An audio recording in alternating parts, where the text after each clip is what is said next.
sinaunang syudad ng Atlantis ay sinasabing naglaho sa kailaliman ng dagat. Ilang siglo na ang nakararaan.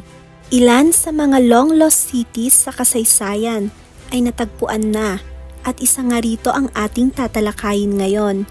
Ang syudad na ito ay sagana umano sa mga natatanging yaman.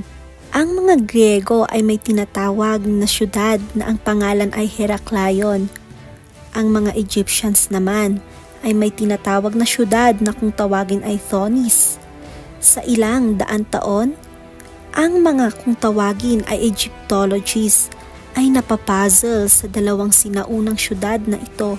Hanggang taong 2000, isang French underwater archaeologist na nagngangalang Frank Goddio ang nakalutas sa misteryo. Ang Thonis at Heraklion ay magkaibang tawag pala, ngunit iisang syudad ang tinutukoy. Sa ika-5th century BC, isang Greek historian na nagngangalang Herodotus ang nagsulat at sinasabing may isang malaking templo ang itinayo kung saan ang bayaning si Heracles ay unang humakbang sa lupain ng Ehipto. Matatagpuan sa baybayin ng Abukir at itinatag noong ika-8th siglo BC, umunlad ang lungsod bilang pangunahing daungan ng Egypt para sa lahat ng mga bangka na galing sa Gresya o Greece.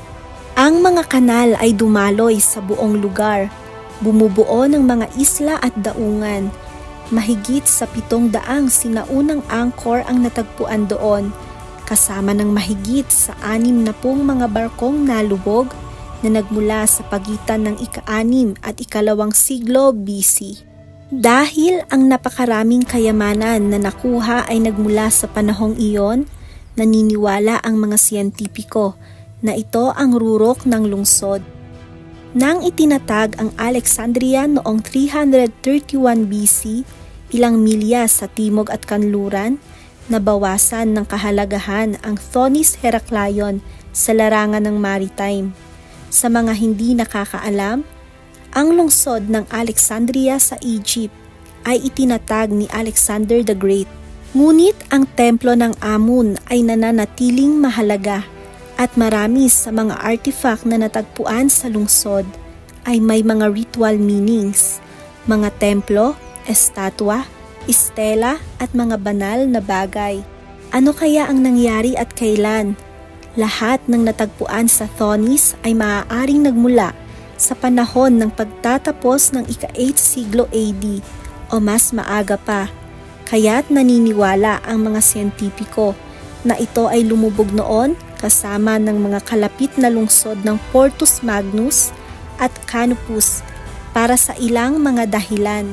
Narito ang mga sumusunod na maaaring dahilan. Isang serye ng mga natural na sakuna, kabilang ang mga lindol at pagbaha.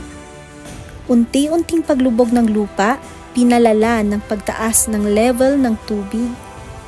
Ang bigat ng mabigat na mga batong gusali tulad ng mga templo na maaaring mas nagpabilis sa pagkasira ng lupa.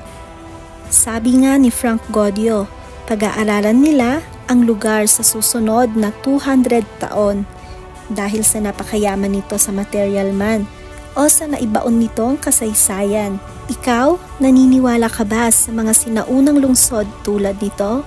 I-comment down na. Mag-like at subscribe na rin para updated ka sa ating latest uploads. Maraming salamat sa pagsuporta!